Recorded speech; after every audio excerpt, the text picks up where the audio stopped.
can we hear more about first of all, tell us about your background and how you got interested in writing this book. Okay, well, my background is I'm a retired journalism professor and academic administrator. I have been a newspaper editor and reporter and columnist throughout my career, and now in retirement I've begun a career as a writer. And this particular story is my latest book, if we can get it on camera there, Real Justice, 14 and Sentenced to Death. It's the story of Stephen Truscott, a 14-year-old grade 7 student in 1959 in the province of Ontario here in Canada, who was convicted of murder and rape of a classmate and sentenced to death back in the days when Canada still had the death penalty. And this is the story of his march through the Canadian justice system. He spent, I can outline more of that as we go along. But that's basically the latest story. It's nonfiction. But it's also part of my writing career. And Real Justice is my first venture into nonfiction. I have written a series of 9 sports novels for my publisher, James Lorimer. This was on lacrosse, and here in Ontario and Oshawa, we're in a hotbed of lacrosse. I have an interest in track, so one book on off-track, which is on triathlon running, cross-country running,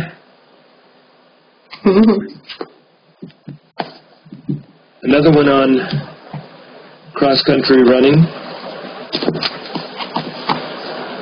soccer. Boy, you're prolific. My first book, which is on track running, fast finish,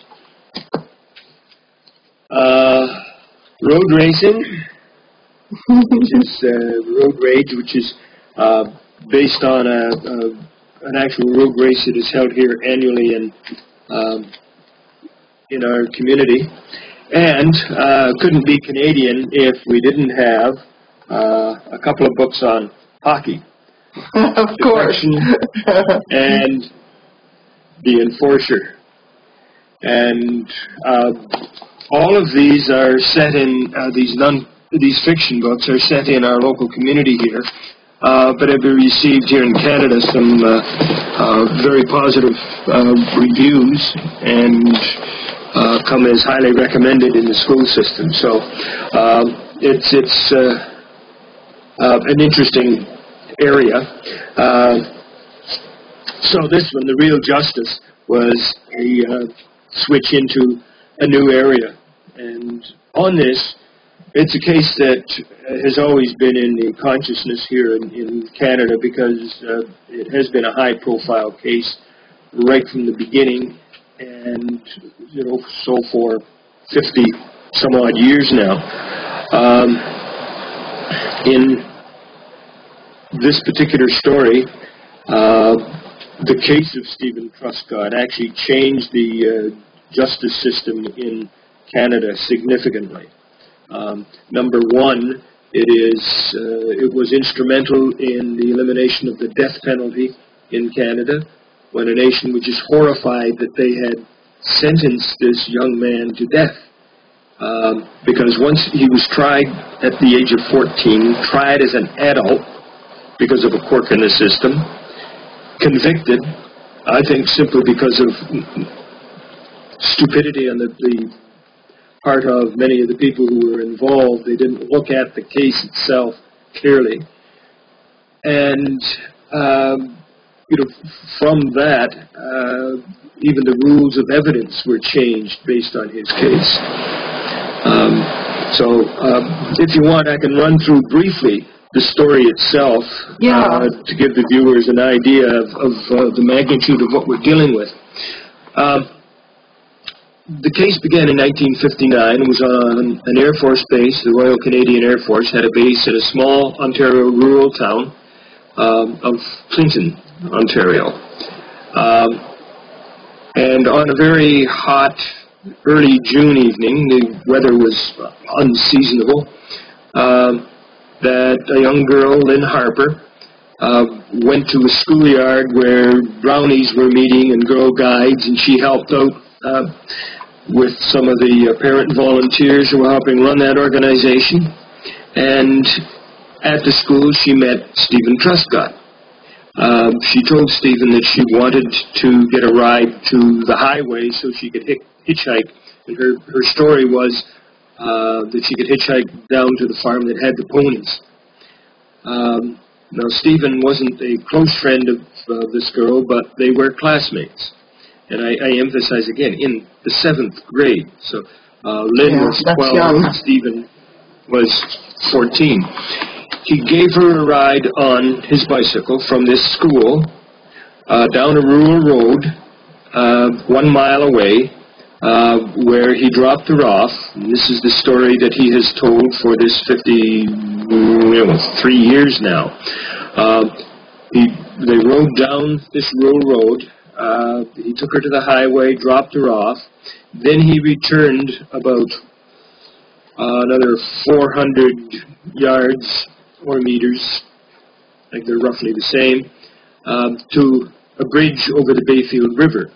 Now, at the Bayfield River, this in 1959 was almost like out of Mayberry, that this was a place where adults and kids congregated. There was a swimming hole about, I think it's about 500 meters away, 400 or 500. No, not that much, 200. And there were also adults congregated on the bridge itself on a hot June evening. They just were trying to escape the heat. There were kids literally searching for turtles under this bridge. So it wasn't a deserted country road. There were a lot of people coming back and forth on this because this particular bridge was a respite from the people in the Air Force Base and a gathering place. So there were an estimated 50 to 60 people on or around the bridge at the time. So the next morning, a guy appeared at the back door of the Truscott's home, knocking on the door on the Air Force Base, and asked if any of the kids in the house had seen this guy's daughter, Lynn Harper. Now, I guess the father of Lynn had heard, and this is who was at the back door, had heard that Stephen had given her a ride. He must have had some reason for going to the house. And Stephen told him, yes, I gave her a ride to the highway. And at the highway, she hitchhiked and got a ride. And he said he had seen her get into a car, and he described it with either a yellow license plate or a yellow bumper sticker. You know, from 400 meters away, it's difficult to tell which it was. But he could see well enough that he said, she got into the passenger side of the vehicle, and that was the last he saw her. There was a great search by the OPP. They put out an all-purpose Excuse me. and had no luck.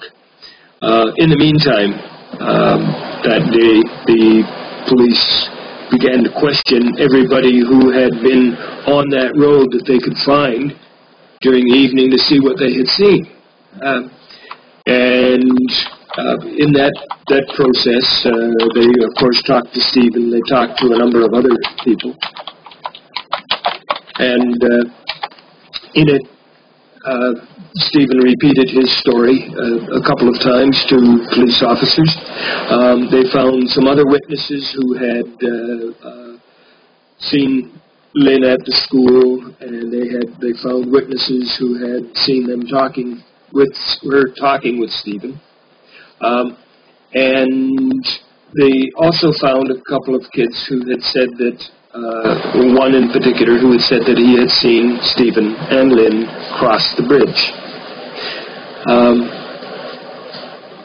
Police continued their search, but 2 days later, for some reason that is still undocumented, the Air Force Base itself began a search, and they organized a rather massive search that the police had not asked for, and that the police thought would not yield anything, because in such cases it's usual that the girl disappears, and a 12 to 14-year-old girl being angry at her parents and hitchhiking and going away somewhere is not unusual, and in 99% of the cases they turn up safe. They've just stormed off and returned home. Mm-hmm. The Air Force launched a search, and within a half an hour of starting the search, they found her body in a woods nearby, on what was known as the Lawson Farm, which was right adjacent to the Air Force Base. And she had been raped and strangled, and her body was covered in the woods by 3 or 4 branches that were broken off trees. And that was the story. The very next day, since the missing person case had now become a murder and rape case, that the Ontario Provincial Police brought in Inspector Harold Graham, who was one of their wonder kids, a young inspector who had a marvelous record of solving crimes. Inspector Graham gathered, I guess, all of the information he had from the statements that kids had given at the time, called in Stephen for another talk, which they had in the afternoon, and then later that afternoon, this inspector sent an officer to collect Stephen.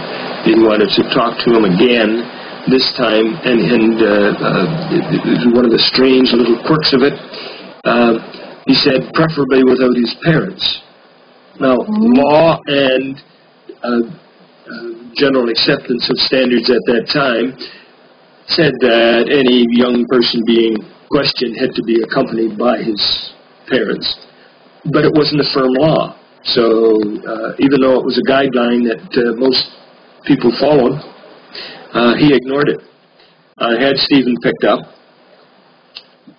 took him 20 miles away to a town called Goderich, held him in there where they grilled him for 2 hours. He didn't budge from his story, so finally took him back to the Air Force Base, to the guardhouse, and just about that time his father showed up, Stevens, wanting to know what was going on. They hadn't told the parents, so as far as the parents were concerned, and think of this, here's one kid in grade 7 who, from the Air Force Base, had disappeared and turned up dead. And now their son is missing. Stephen disappeared, and no one knew where he was. What are the parents going to think? They were alarmed, and the father was a little bit upset when he arrived at the guardhouse of the Air Force Base. The evening progressed. They kept questioning Stephen.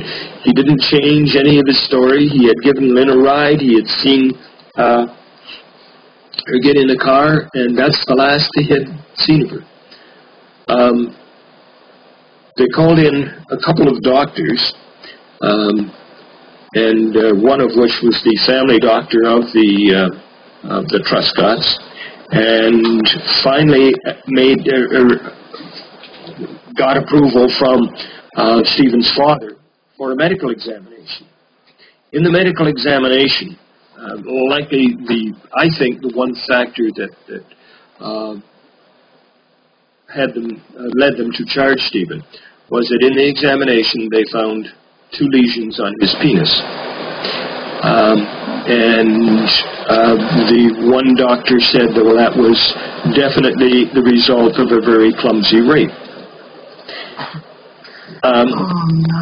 The odd thing is that in the woods, the day the body was discovered, there was someone, and it wasn't documented, except that someone had remembered it and repeated it to the police at the time, that someone had said that the body, the way it was presented, looked very much like it was a clumsy rape by a young person. Now, how you could tell that when the body was discovered is strange. But the same element came out again when Stephen was given the medical examination. They then sent the father home and subsequently charged Stephen with murder and rape and took him 20 miles away to the city of Godrich, where he was held overnight. The brutal fact is that he never returned home again, ever. He had spent the last night as a 14-year-old in his own home, in his own bed. That by the time he got out of prison 10 years later on parole, his parents had split up, and the family was, of course, brothers and sisters were grown up, so it was a completely different world. So that was the arrest of Stephen. Within 2 weeks, the Crown, which is what I guess in the States would be called the state attorney, the Crown attorney, the prosecutor, decided that he should be tried as an adult. I guess because of the nature of the crime.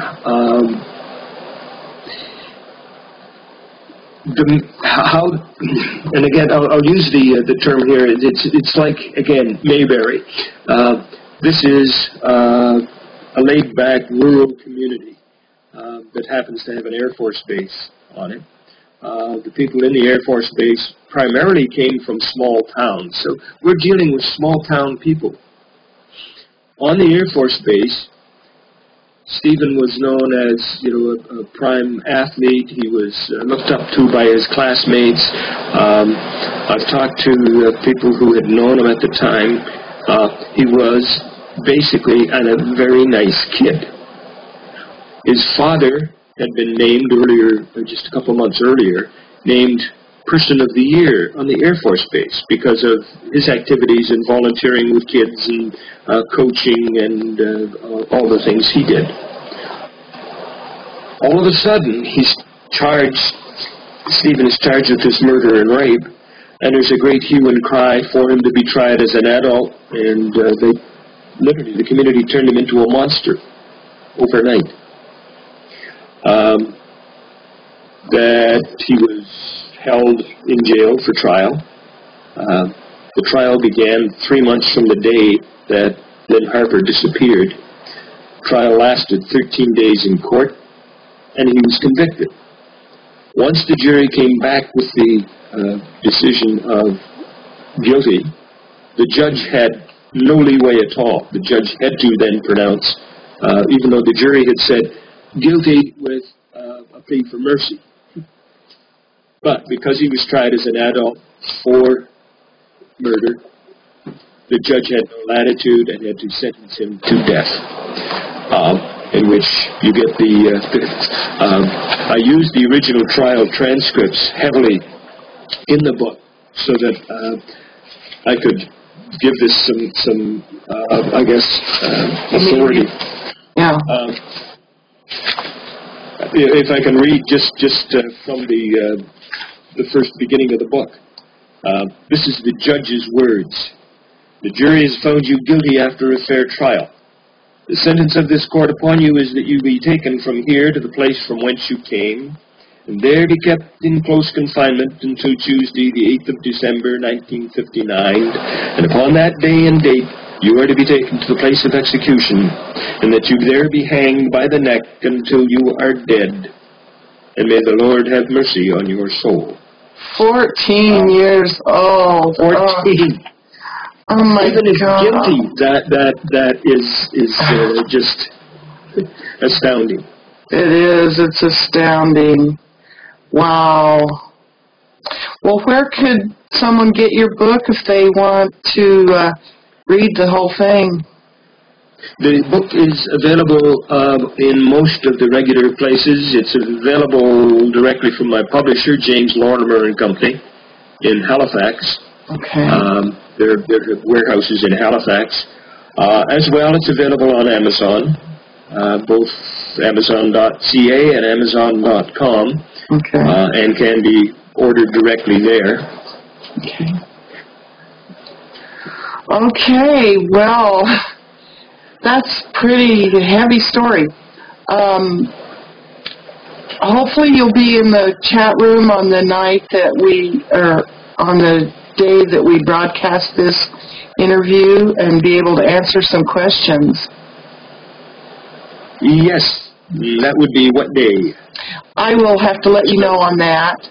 But viewers, if you are watching and want to ask questions, look for Bill Swan in the chat room, and you can ask him questions there. It would be excellent. I'd be glad to answer any questions because it is just such a fascinating case, the horror of it. Yeah. And of course, the other part of it is that he went through an appeal of the case.